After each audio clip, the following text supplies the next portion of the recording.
पर्णकुटी में भगवान श्री राम जी सीता जी के साथ ऐसे सो रहे हैं, ऐसे लग रहे हैं जैसे कामरति के साथ कामदेव जी लगते, रोहिणी के साथ चंद्रमा जी लगते, ऐसी शोभा पा रहे हैं। सुंदर पर्णकुटी में भगवान श्री राम सुंदर कथाएं कह करके सीता जी का और लक्ष्मण जी का भली भांति ख्याल रखते हैं, और लक्ष्मण जी सीता जी का और राम जी का पूरा ध्यान रखते हैं। उनकी हर इच्छा की कामना जैसे ही राम जी करते हैं तभी लक्ष्मण जी उसको पूरा कर देते हैं। इस तरह से मेरे प्रभु श्री राम जी सुखपूर्वक पर्णकुटी में निवास कर रहे हैं। इधर जैसे ही निषाद राज जी पहुँचे गंगा के तट पर, वहीं सुमंत जी बैठे हुए दिखाई दिए।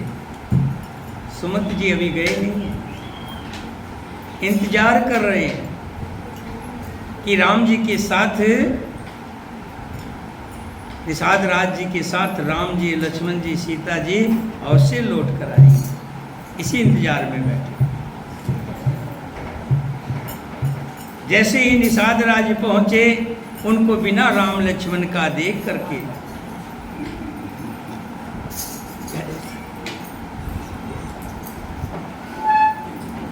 सुमंत जी को बहुत दुख हुआ।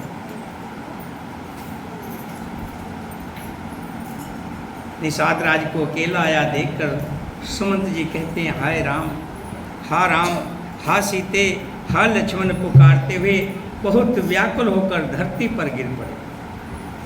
रथ के घोड़े दक्षिण दिशा की ओर जिधर श्री राम जी गए थे देख देख कर हिनहिनाते हैं, मानो बिना पंख के पक्षी व्याकुल हो रहे हैं। वे ना तो घास चरते हैं ना पानी पीते हैं, केवल आंखों से जल बहा रहे हैं। श्री रामचंद्र जी के घोड़ों को इस दशा में देखकर सब निषादराज व्याकुल हो रहे हैं। धर धीरज तब कह निषादो, अब सुमंत पर हो विषादो। धीरज धरकर निषाद राज कहने लगे, हे सुमंत जी, अब विषाद को छोड़िए। आप तो बड़े ज्ञानी हैं, पंडित हैं, परमार्थ के जानने वाले हैं। विधाता को प्रतिकूल जानकर धैर्य को धारण कीजिए। कोमल वाणी से भांति भांति की कथाएं कहकर निषाद राज ने जबरदस्ती लाकर सुमंत जी को रथ पर बैठाया। सुमंत जी रथ पर नहीं बैठ रहे, परंतु शोक के मारे वे इतने शिथिल हो गए कि रथ को हाँक नहीं सकते, लगाम नहीं पकड़ में आ रही, बड़े व्याकुल हैं, हृदय अंदर से जल रहा है, मन में सोच कर रहे हैं, दुखी हैं। चार पर है मग चलन घोरे, बन मृग मनो आन रथ जोरे। अड़क परें फिर फेरे पीछे, राम वियोग विकल दुख तीछे। घोड़े तड़फड़ाते हैं और ठीक रास्ते पर नहीं चलते। ऐसे लग रहा है जैसे घोड़े ना होकर जंगल के पशु हों, जिनको कोई समझ ना हो।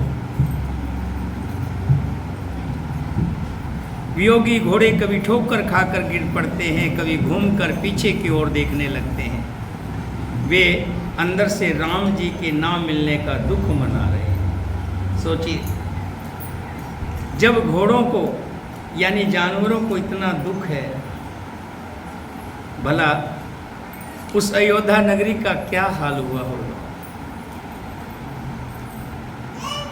जो कहे राम लखन विदेही, हे कर हित हे रहते ही। बाज विरह गति कह किम जाती, बिन मनि फनिक विकल जहे भाती। जो कोई राम लक्ष्मण या जानकी जी का नाम ले लेता है, घोड़े हिकर हिकर करके उनकी ओर प्यार से देखने लगते। घोड़ों की विरह दशा कैसे कही जा सकती है। वे ऐसे व्याकुल हैं जैसे मणि के बिना सांप व्याकुल हो जाता है।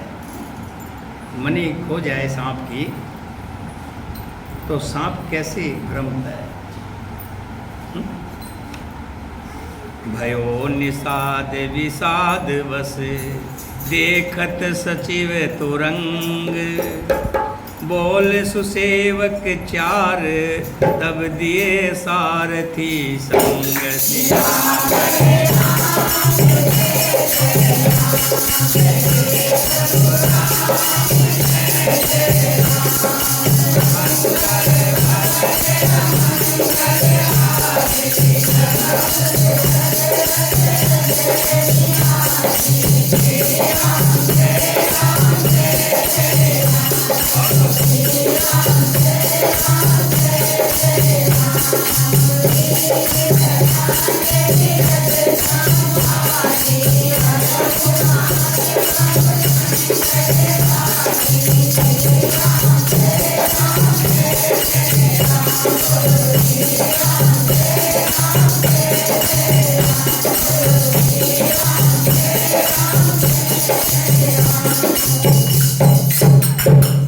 मंत्री और घोड़ों की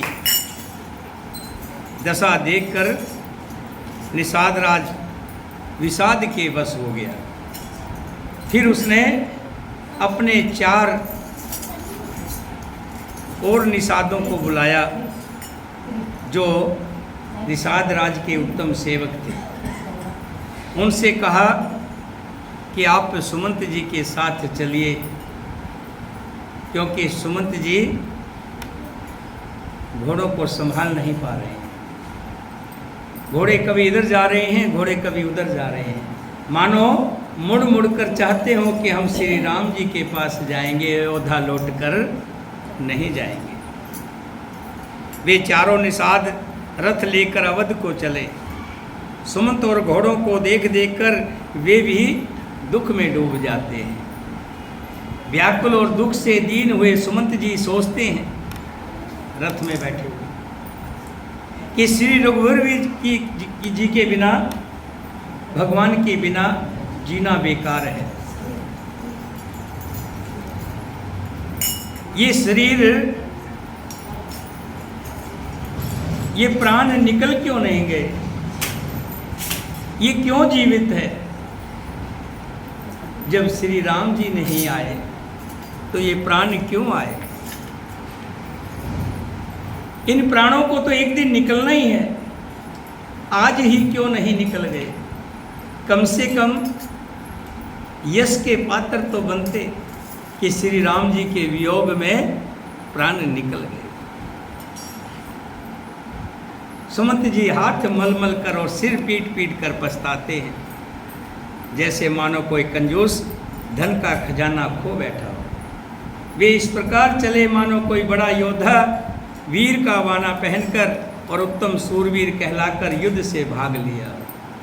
अपने आप को ऐसा महसूस कर रहे हैं जैसे कोई विवेकशील वेद का ज्ञाता साधु सम्मत आचरण वाला और उत्तम जाति का ब्राह्मण धोखे से मदिरा पी ले। जैसे व्रत के दिन हमारे मुख में कुछ डल जाता है तो हम थूकते हैं, पश्चाताप करते हैं, होता है ना सर? जब व्रत रखा होता है और गलती से कुछ मुंह में चला जाए, रखा जाए तो पश्चाताप करते हैं। ऐसे ही सुमंत जी भयानक संताप कर रहे हैं। जैसे किसी उत्तम कुल वाली साधु स्वभाव की समझदार मन वचन और कर्म से पति की सेवा करने वाली पतिव्रता स्त्री को भाग्यवश पति को छोड़कर पति से अलग रहना पड़े, उस समय उसके हृदय में जैसी भयानक संताप होता है, वैसा ही संताप सुमंत जी के हृदय में हो रहा है।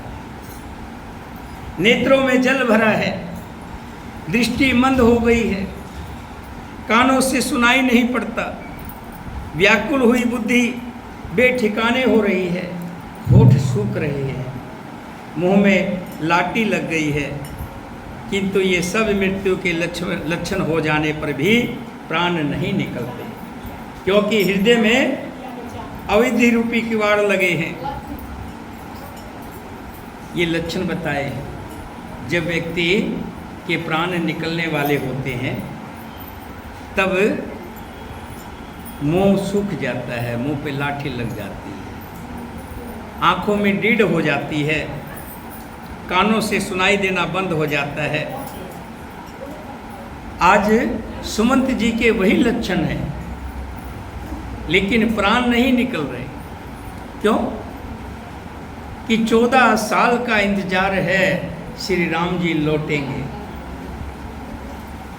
विवरण भयो न जाए निहारी, मारस मनो पिता महतारी। हान गिलान विपुल मन व्यापी, जमपुर पंथ सोच जिम पापी। सुमंत जी के मुख का रंग बदल गया है, जो देखा नहीं जाता। ऐसा मालूम होता है कि जैसे किसी ने अपनी माता का वध कर दिया हो, पाप का अंदर से हीन महसूस करता है। मुंह से वचन नहीं निकलते, हृदय में पछताते हैं कि मैं योद्धा में जाकर क्या देखूंगा। श्री राम जी से शून्य रथ को जो भी देखेगा वही मुझे देखने में संकोच करेगा, मेरा मुंह देखना नहीं चाहेगा कि मैं पापी श्री राम जी को वनों में छोड़कर आ रहा हूँ, साथ में नहीं लेकर आ रहा। धाय पूछे मोय जब विकल नगर नर नार, उतर देव में सब ही तब हृदय बजर बैठार।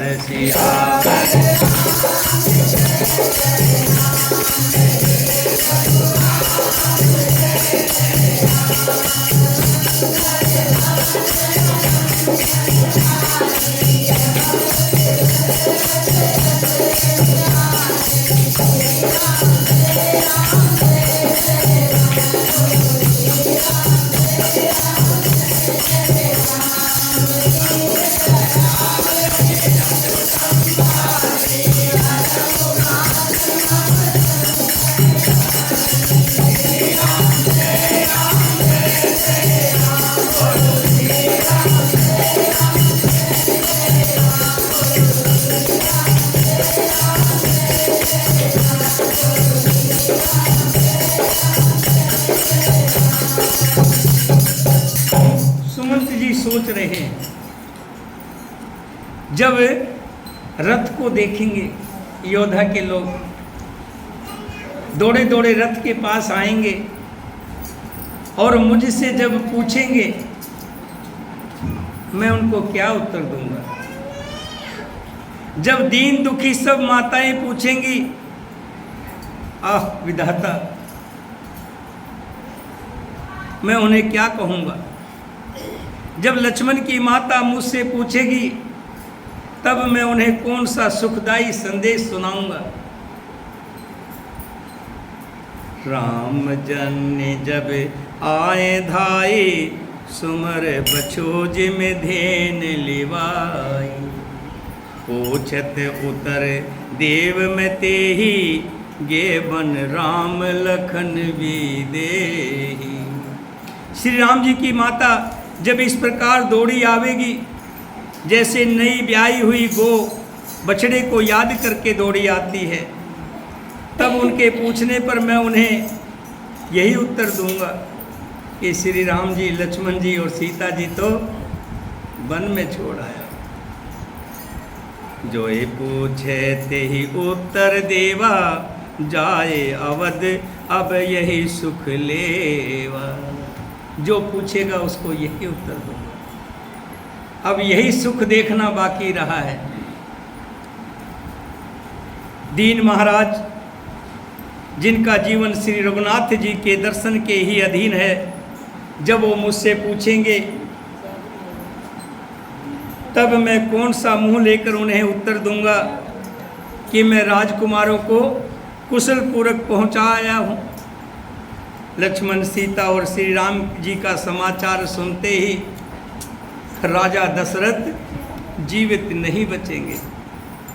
सुमंत जी ऐसा मन में सोच रहे हैं, और जैसे सोचते हैं उनका हृदय और बैठा जाता है, और दुखी होता जाता है। जैसे जैसे योद्धा नजदीक आ रही है, सुमंत जी और व्याकुल हो गए। सोचते हैं कि राजा दशरथ प्रीतम श्री राम जी रूपी जल के बिछड़ते ही मर जाएंगे, जीवित नहीं बचेंगे, और मैं पापी उनको जंगल में छोड़ाया, वनों में छोड़ा। क्या यही पाप मेरे कर्मों में लिखा था? हे विधाता, मेरा हृदय किच्चर की तरह फट क्यों नहीं गया? इससे मैं जानता हूँ कि विधाता ने मुझे ये यातना शरीर ही दिया है, जो पापी जीवों को नरक भोगने के लिए मिलता है। मैंने भी कोई नरक योग्य कार्य किया होगा, जो मेरे द्वारा ऐसा बुरा कर्म हुआ है। यही विधि करत पंथ पछतावा, तम सा तीर तुरत रथ आवा। पछतावा करते करते पता ही नहीं लगा कब रथ तमसा नदी के किनारे आ पहुंचा। कई बार ऐसा होता है। पानी डाल दो श्याम। संभाविक ऐसा होता है, जब व्यक्ति किसी गहरी सोच में होता है, जब किसी गहरी सोच में होता है तो उसको रास्ते का पता नहीं लगता, कब बीत गया, कब रथ तमसा नदी के किनारे पहुंच गया, पता भी नहीं लगा। मंत्री जी ने विनय करके चारों निषादों को भेज दिया। वे निषाद विषाद से व्याकुल होते हुए सुमंत जी के पैरों को पड़कर लौट पड़े। बैठत नगर सचिव संकुचाई, जन मारस गुरु बाभन गाई। नगर में प्रवेश करते हुए मंत्री सुमंत जी गिलानी के कारण ऐसे संकुचाते हैं मानो गुरु ब्राह्मण या गौ को मार कर आए हो। सारा दिन एक पेड़ के नीचे बैठकर बिता दिया। समझ में नहीं आ रहा कि नगर में कैसे प्रवेश करूं। जब संध्या हुई तब ये सोचा कि रात के समय अंदर पहुंचता हूं। कम लोग देखेंगे, कोई कोई देखेगा। अवध प्रवेश कीन अंधियारे, पैठ भवन रथ राख दुआरे। जिन जिन समाचार सुन पाए, भोप द्वार रथ देखन आए। अंधेरा होने पर उन्होंने अयोध्या में प्रवेश किया और रथ को दरवाजे पर खड़ा करके वे चुपके से चोर की तरह महल में घुसे। जिन जिन लोगों ने ये समाचार सुन पाया कि सुमंत जी लौटे हैं, वे दौड़े दौड़े रथ के पास आए। रथ पहचान विकल लख घोरे, गरहें गात जिमे आतप ओरे। नगर नार नर व्याकुल कैसे, निगटत नीर मीन गन जैसे। रथ को पहचान कर और घोड़ों को व्याकुल देखकर उन लोगों के शरीर ऐसे गले जा रहे हैं, छीन हो रहे हैं, जैसे घाम में ओले। घाम समझते हैं ना, धूप, धूप में ओले, जो बर्फ गिरती है उसको ओले बोलते हैं। धूप में ओले खत्म हो रहे हैं। ऐसे अयोध्या के लोग जब देखा कि रथ के अंदर राम और लक्ष्मण नहीं है, सीता जी नहीं है, जब उन्होंने देखा तो अंदर ही अंदर घुल रहे हैं और ऐसे व्याकुल हो रहे हैं जैसे जल के घटने पर मछलियां व्याकुल हो जाती हैं। सचिव आगमन सुनत सब, विकल भयोर निवास।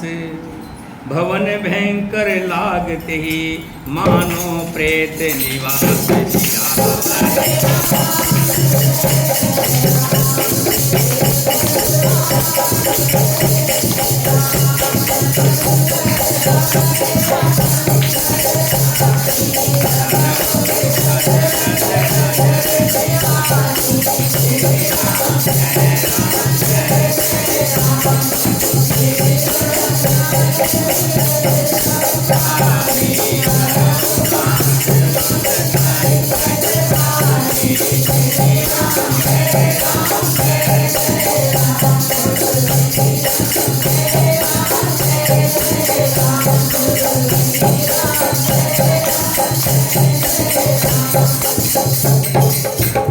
मंत्री का अकेले आना सुनकर सारा अयोध्या नगर व्याकुल हो गया। राजमहल उनको ऐसा भयानक लगा मानो प्रेतों का निवास हो। ये सच में है। जिस शरीर के अंदर भगवान का नाम ना हो, जहाँ भगवान ना हो, राम ना हो, भला ये शरीर भूतों का वासा नहीं तो और क्या है। अत्यंत आर्त होकर के योद्धा निवासी पूछते हैं, पर सुमंत जी कुछ उत्तर नहीं देते। उनकी वाणी रुक सी गई है, कानों से सुनाई नहीं पड़ता और ना आँखों से कुछ सूझता है। वे जो सामने आता है उससे बस यही पूछते हैं, कहो राजा कहाँ है। दासियां मंत्री जी को व्याकुल देखकर उन्हें कौशल्या जी के महल में लिवा आई।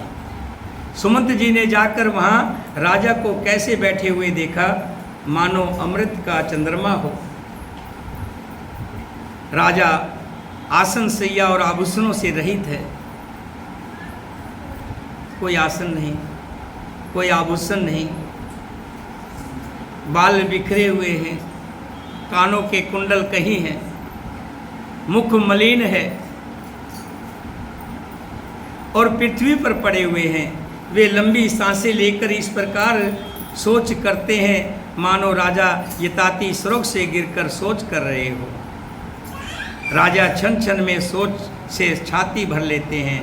ऐसी विकल दशा है मानो गिद्धराज जटायु का भाई संपाति पंखों के बिना जल जाने पर धरती पर गिर पड़ा हो। राजा बार बार राम राम, हास नहीं राम, हे राम कहते हुए हे लक्ष्मण, हे जानकी, बार बार ऐसा कहते हैं और हाय भर रहे हैं। देख सचिव जय जीव कहे, कीन दंड प्रणाम। सुनत उठे व्याकुल नृत्य, कहो सुमंत कहाँ राम। मंत्री ने देखकर जय जीव कहा, प्रणाम की, दंडवत प्रणाम किया। सुनते ही राजा व्याकुल होकर उठे। जैसे ही सुमंत की आवाज सुनी, राजा एकदम से उठे, मानो किसी दरिद्र को धन मिल गया, प्यासे को पानी मिल गया हो, ऐसे उठे एकदम से और कहा, सुमंत मेरे राम कहाँ है, मेरे राम कहाँ है। राजा ने सुमंत को हृदय से लगा लिया, मानो डूबते हुए आदमी को कुछ सहारा मिल गया हो।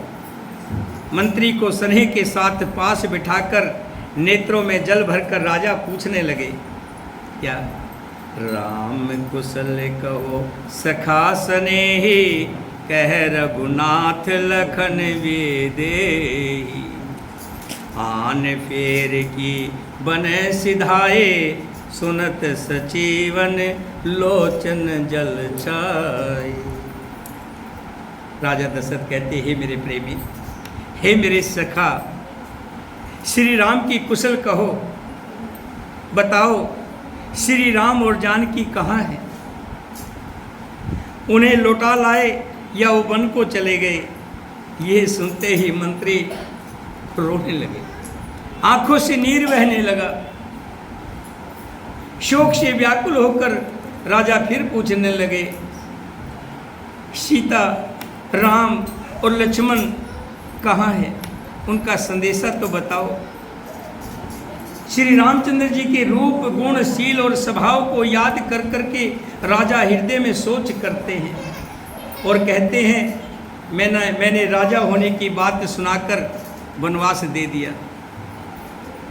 कहाँ तो मैंने उनको राजा बनाने के लिए कहा था और कहाँ उनको वनवास दे दिया। ये सुनकर भी जिस राम के मन में ना हर्ष हुआ ना दुख हुआ, ऐसे पुत्र के बिछड़ने पर भी मेरे प्राण क्यों नहीं निकले। सखा राम सिय लखन जय, तहाँ मोह पहुँचाओ। नाहित चाहत चलन अब, प्राण कहो सति भाव सिया।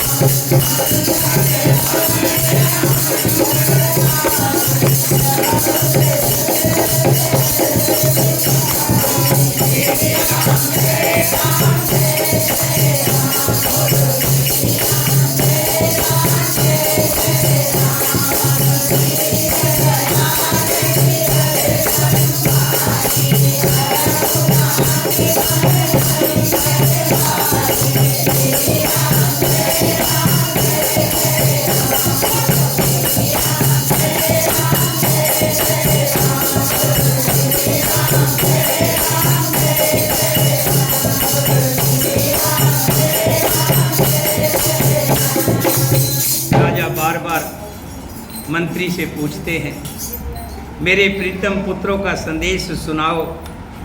हे सखा, तुम तुरंत वही उपाय करो जिससे मैं श्री राम, लक्ष्मण और सीता जी को अपनी आंखों से देख पाऊँ। मंत्री धीरज धरकर कोमल वाणी से बोले, महाराज, आप तो पंडित और ज्ञानी हैं। हे देव, आप सूरवीर तथा उत्तम धैर्यवान पुरुषों के में श्रेष्ठ हैं। आपने सदा साधु समाज का सेवन किया है। आप तो जानते हैं, दुख सुख प्रकृति का नियम है। जैसे दिन और रात अपने आप आ जाते हैं, ऐसे ही दुख सुख भी शरीर के साथ आ जाते हैं, बिना बुलाए आ जाते हैं। हे महाराज, श्री राम जी का पहला निवास तमसा के तट पर हुआ, दूसरा फिर गंगा जी के तट पर हुआ। सीता जी सहित दोनों भाई उस दिन स्नान करके जल पीकर ही रहे। केवट निषाद राज ने बहुत सेवा की। वो रात सिंगरौरपुर में ही बिताई। दूसरे दिन सवेरा होते ही बड़ का दूध मंगवाया और उससे श्री राम लक्ष्मण ने अपने सिरों पर जटाओं के मुकुट बनाए। जैसे ही इतनी बात कही सुमंत जी ने, राजा दशरथ ऐसे टूटकर गिरकर पड़े मानो किसी पेड़ पर बिजली गिर गई। फिर सुमंत जी बताते हैं कि तब श्री राम जी के सखा निषाद राज ने नाव मंगवाई। पहले प्रिय सीता जी को उस पर चढ़ाकर फिर रघुनाथ जी खुद चढ़ गए। फिर लक्ष्मण जी ने धनुष बाण सजा कर रखे और प्रभु श्री रामचंद्र जी की आज्ञा पाकर समय भी चढ़े। मुझे व्याकुल देखकर श्री राम जी धीरज धरकर मुझसे मधुर वचन बोले कि हे तात, हे सुमंत जी, पिताजी से मेरा प्रणाम कहना और मेरी ओर से बार बार उनके चरण कमल पकड़ना। फिर पांव पकड़कर विनती करना कि हे पिताजी, आप मेरी चिंता ना कीजिएगा। आपकी कृपा और अनुग्रह से, आपके पुण्य से वन में और मार्ग में हमारा कुशल मंगल होगा, हमें किसी तरह का कष्ट नहीं होगा। और कहना कि हे पिताजी, आपके अनुग्रह से मैं वन जाते हुए सब प्रकार से सुख पाऊंगा। आज्ञा का भली भांति पालन करके चरणों का दर्शन करने कुशल पूर्वक फिर लौटकर योद्धा आऊँगा। गुरु सन कहबे संदेश, बार बार पद पद में गह। करब सोई उपदेश जेहि, न सोच मोय अवधपति। और बार बार चरण कमलों को पकड़कर गुरु विशिष्ट जी से मेरा संदेशा कहना कि वे वही उपदेश दें जिससे अवधपति पिताजी मेरी सोच से बाहर आ जाएं, मेरे लिए दुख ना मनाएं। हे तात, सब प्रवासियों और कुटुंबियों से मेरा निहोरा करना, अनुरोध करना, पूरी योद्धावासियों से कहना कि वो ऐसा कोई कार्य ना करें जिससे राजा को दुख हो। भरत के आने पर उनको मेरा संदेशा देना और कहना कि राजपद का जो मद होता है उसमें खोकर के नीति को ना छोड़ दें। कर्म और वचन से प्रजा का पालन करना, सब माताओं को मेरी तरफ से नमस्कार करना। हे महाराज, लक्ष्मण ने कुछ कठोर वचन कहना चाहा था, लेकिन श्री राम जी ने रोक दिया। कह प्रणाम कुछ कहन लिए, सिय भई शीतल सने। थकित बचन लोचन सजल, पुलक पल बित दे। और सीता जी ने प्रणाम करके कहा है कि आप मेरी तरफ से चिंता ना करें। मेरे साथ अयोध्या के दो सूरवीर श्री राम और लक्ष्मण हैं। मेरी तरह से पिताजी को कहना को कोई चिंता ना करें। जैसे ही सुमंत जी ने समाचार सुनाया, वैसे ही श्री दशरथ जी तड़प कर, दुखी होकर के हा राम हा राम हा राम 3 बार राम राम कहा और गिर पड़े। और पड़े पड़े तड़फ रहे हैं। और तड़फते हुए क्या देख रहे हैं, ये ध्यान रखिएगा। जब व्यक्ति आखिरी समय में होता है तो उसको अपने कर्म याद आते हैं, कर्मों में खो जाता है। तब उसको अपने अच्छे और बुरे सब याद आते हैं। मैंने किसका दिल दुखाया था, किसके साथ बुरा किया था, भाई के साथ, बहन के साथ, पड़ोसी के साथ, किसी रिश्तेदार के साथ, किसी का दगा किया था, किसी की ज़मीन छीनी थी। खास करके बुरे जो विचार होते हैं, जो बुरे कर्म होते हैं, वो ज़्यादा सामने आते हैं मरते वक्त। सारी चीज़ एक एक तस्वीर बन करके सामने आने लगती है। मरण शैया पर पड़ा होता है व्यक्ति और उसके यही ख्याल आते हैं, मैंने फला किया था। हमारी माता जी 14 साल तक चारपाई पर पड़ी रही, उनका कुल्ला टूट गया था। 3 बार ऑपरेशन हुआ, जुड़ा नहीं, क्योंकि हड्डियां कमज़ोर हो गई थी। और चारपाई पर लेटी लेटी कहा करती थी कि किसी का कसूर नहीं है। एक बार बिल्ली का छोटा बच्चा आ रहा था। मैंने उसको बेलन होता ना, बेलन खाना बनाते हैं बेलन, तो फेंक करके बेलन मारा था, उसका ये पीछा टूट गया था। उसी के कर्मों की वजह से आज मुझे ये दुख देखना पड़ा। वो पछताती थी, कहती थी, मैं जब भी तेल मालिश करता था, बैठता था पास में, तो बताया करती थी।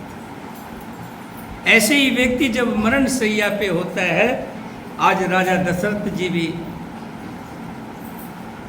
आराम कर रहे हैं और जान गए हैं कि अब प्राण नहीं बचेंगे, अब प्राण नहीं रुकेंगे। तो कहते हैं कि मैंने श्रवण के माता पिता श्रवण का वध किया था, उन अंधों के हाथ का सहारा छीना था, उनकी लाठी को छीना था, उन अंधों की लाठी। वही मेरे सामने आ रहा है। आज उन्हीं का दिया हुआ श्राप वो सामने आ रहा है कि मेरे 4 पुत्र होते हुए भी मेरा एक पुत्र भी मेरे पास नहीं है जो मुझे अग्नि दे, जो आज मुझे आखिरी पानी मुंह में दे। एक भी पुत्र मेरे पास नहीं है। ऐसा सोचते सोचते सारी रात बीत गई और जैसे ही भोर होने लगा, श्री राम जी का नाम कहते कहते राम राम कह राम कह, राम राम कह राम, तन पर हर रघुवर विरह, राव गए सुरधाम।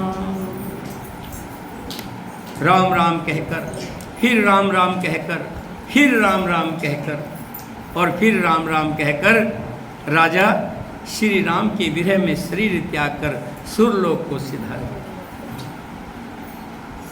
जियन मरण फल दशरथ पावा, अंड अनेक अमल जसु छावा।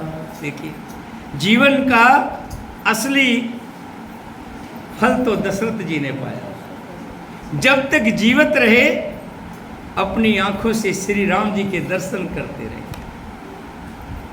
और जब मरे तो श्री राम जी के वियोग में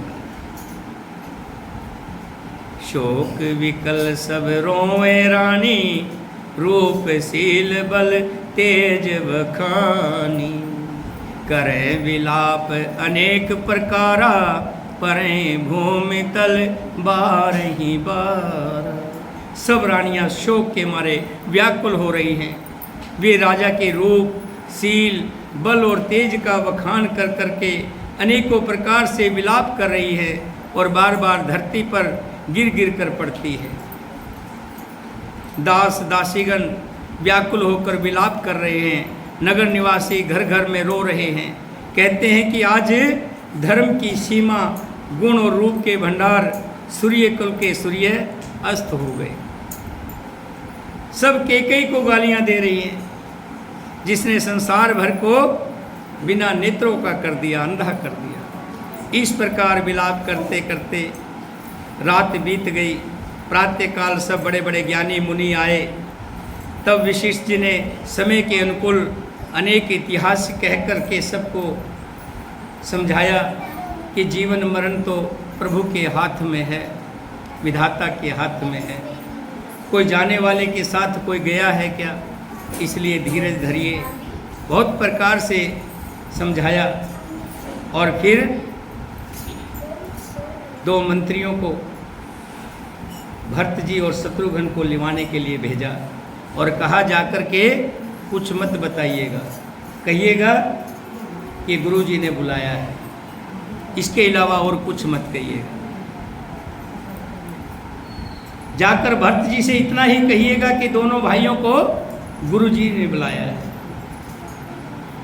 मुनि जी की आज्ञा सुनकर दूत दौड़े। वे अपने वेग से उत्तम घोड़ों को भगाते हुए, बड़ी तेजी से भगाते हुए जा रहे हैं।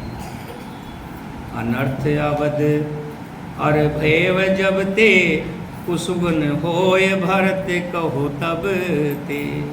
जब से अयोध्या में अनर्थ हुआ, कैकेयी ने वचन मांगे, राम को वनवास हुआ, उसी दिन से भरत जी को बुरे बुरे सपने आ रहे हैं, बुरे बुरे सुगुन हो रहे हैं और भरत जी बड़े परेशान हैं। समझ में नहीं आता ऐसे ऐसे बुरे बुरे ख्याल क्यों आ रहे हैं। अच्छे विद्वान संतों को बुला करके भोजन करवाते हैं। विपर जिमाए देह दिन दाना, शिव अभिषेक करें विधि नाना। अनिष्ट शांति के लिए वे प्रतिदिन ब्राह्मणों को भोजन कराकर दान देते। मांगे हृदय महेश मनाई, कुशल मात पित परिजन भाई। वो भगवान शंकर से हाथ जोड़कर प्रार्थना करते हैं भरत जी कि मेरी अयोध्या में सब तरह से ठीक हो, कोई अपशुगुन ना हो, कोई बुरी खबर ना हो। क्योंकि बरसात आने से पहले बादल आ जाते हैं। अनहोनी कोई होनी होती है तो पहले मनुष्य को चेत आने लग जाता है। यही विधि सोचत भरत मन, धावन पहुँचे आ। गुरु अनुशासन श्रवण सुन, चले गणेश मनाए सियावर।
जैसे ही भरत जी ने सुना अयोध्या से दूत आए हैं और गुरु जी ने आपको बुलाया है, तो तुरंत गणेश जी को मना करके चलने लगे। शत्रुघ्न जी कुछ पूछना चाहते हैं, लेकिन भरत जी मना कर देते हैं कि अब समय नहीं है, फटाफट चलिए। बोलिए सियापति रामचंद्र भगवान की जय। ये शरीर है, कब चला जाए कोई पता नहीं। समान 100 वर्ष का पल की खबर नहीं। इसलिए कहते हैं चली जा रही है उम्र धीरे धीरे, चली जा रही है, चली जा रही है उम्र धीरे धीरे, चली जा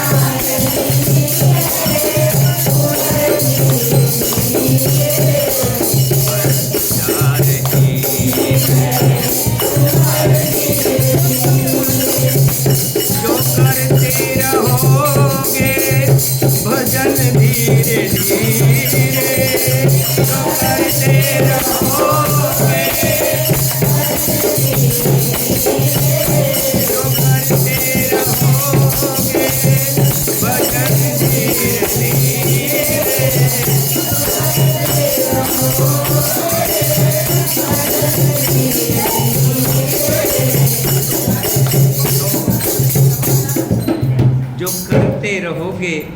भजन धीरे धीरे तो मिल जाएंगे साजन, धीरे धीरे तो मिल जाएंगे, धीरे धीरे चली जा रही है, चली जा रही है।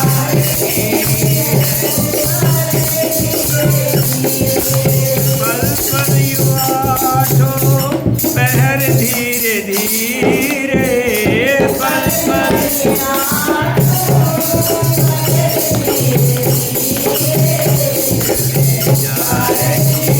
है।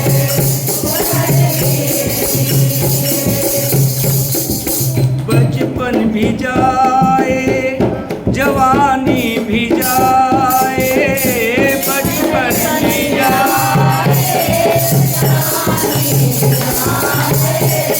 बचपन भी जाए जवानी भी जाए,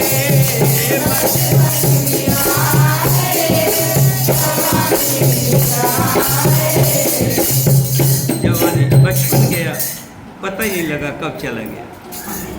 याद रह गई बस कि हम भी छोटे थे, हम भी स्कूल में जाते थे, हम भी ये शरारतें करते थे, लेकिन कब जवान हो गए पता नहीं लगा। जवान हुए तो शादी हुई, शादी हुई तो परिवार की जिम्मेवारियां पड़ी, जवानी भी कब चली गई पता ही नहीं चला। बचपन भी जाए जवानी भी जाए, बुढ़ापे का होगा असर धीरे धीरे, बुढ़ापे का चली जा रही है, चली जा रही है।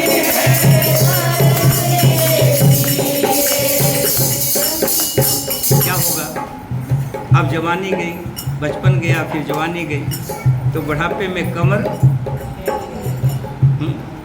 तिरछी हो गई, झुक गई। तेरे हाथ पाँव में बल ना रहेगा, तेरे हाथ पाँव में बल ना रहेगा, तेरे हाथ पाँव में बल ना रहेगा, झुकेगी तुम्हारी कमर धीरे धीरे,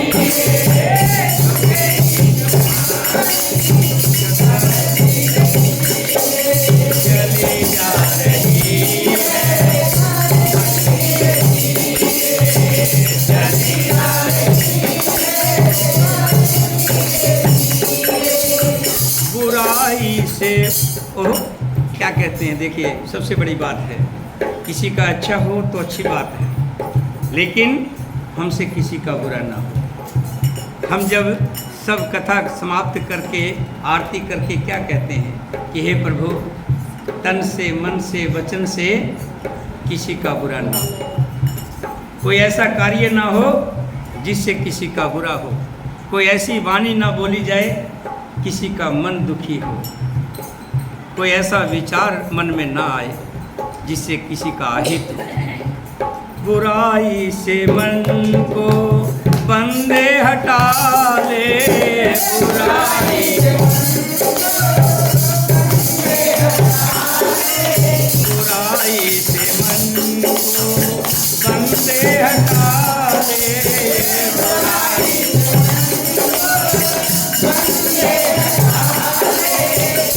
हरि को तू अपने दिल में बसा ले, हरि को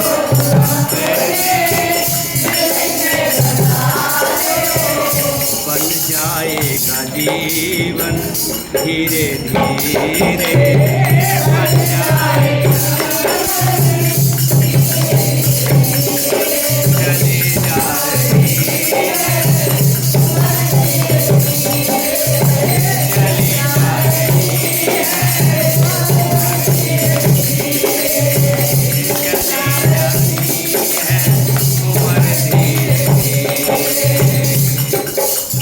जब जाग जाए तभी सवेरा, जिस दिन चेत आ जाए, ज्ञान आ जाए, उसी दिन समझो जाग गए।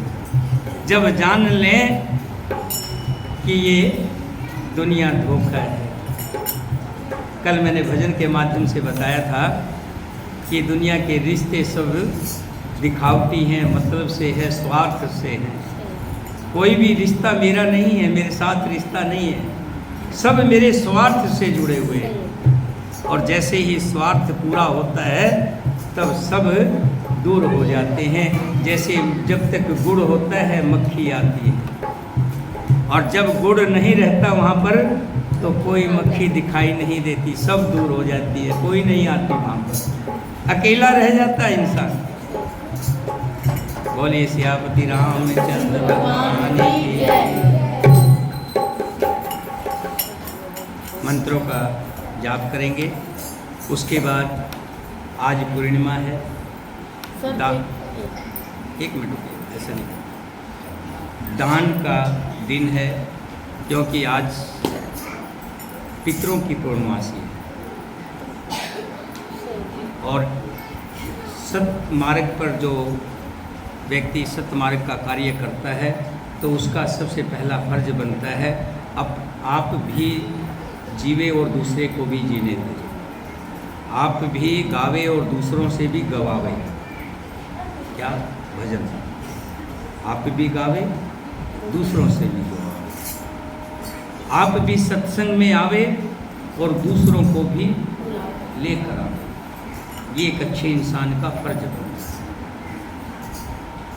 तो मैं भी आपके बीच में आपका भाई हूँ, आपके बीच में बैठता हूँ, तो मेरा भी फर्ज बनता है मैं अपने भाइयों को, अपने बहनों को कुछ जितना जानकारी है उतना ज्ञान के बारे में आपको बताऊं। उसी की कड़ी में जो बताया कि आज पूर्णिमा है, वो भी श्राद्ध पक्ष की, पितृपक्ष की पूर्णिमा है। आज से पितृपक्ष शुरू हो गए हैं, तो आप ध्यान रखिएगा इन पितृपक्ष में कोई भी नया कार्य शुरू नहीं किया जाता। अपने अपने अलग अलग इलाके का मुझे नहीं पता, जैसा मैंने आज तक सुना है, जाना है, उसके अनुसार मैं बता रहा हूँ। कोई भी नया मकान नहीं खरीदा जाता पितृपक्ष में, कोई भी नया कार्य नहीं किया जाता, कोई नया वस्त्र भी नहीं खरीदते। इस तरह का बताते हैं। और जितना भी सुबह उठ कर के अगर पीपल को पानी दिया जाए तो सीधा जो हमारे बुजुर्ग हैं, हमारे पितर हैं, उनको पानी पहुंचता ही 15 दिन उन्हीं के लिए होते हैं। सुबह उठें, दक्षिण की तरफ मुख करें और लोटा लेकर के पितरों को तर्पण करें, उनको याद करें और उनसे ये कामना करें कि हम आपकी ही फुलवारी के फूल हैं, हम आपकी ही बगीचे के फूल हैं, आप हमेशा हम पर दृष्टि रखना, दया रखना और इस फुलवारी को हमेशा ऐसे ही खिलाए रखना। बोल साचे दरबार की जय। वो है ना दूसरे वाला, शुरू करो, इधर से शुरू करो।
सुगन्धिं पुष्टिवर्धनम् उर्वारुकमेव वन्दना मृत्योर्मुक्षे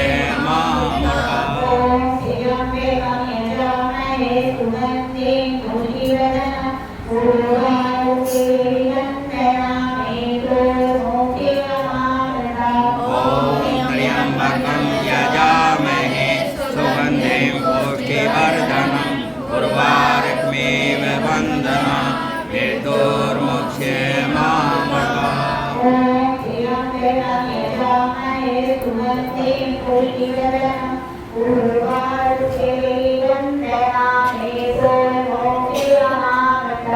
ॐ त्र्यम्बकं यजामहे सुगन्धिं पुष्टिवर्धनम् उर्वारुकमेव वन्दना मृत्योर्मुक्षे मामृतात् की जय। आगे बोलिए शंकर भगवान की, भोले भंडारी की। गीता को दो, गीता को बोलो साची दरबार की। जिन जिन को सेवा मिली है, किसी दिन वो नहीं आए तो उनकी जगह कोई दूसरी सेवा कर सकता है, लेकिन सेवा जिसको मिल गई है सेवा वही करे तो अच्छा है। ओम नमो शिवाय कृपा करो महादेव।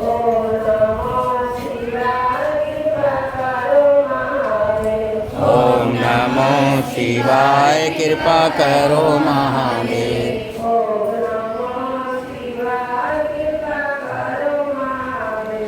ओम नमो शिवाय कृपा करो महादेव।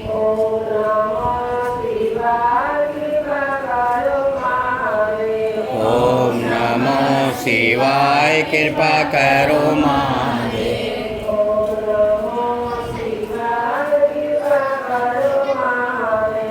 ओम नमो शिवाय कृपा करो महादेव।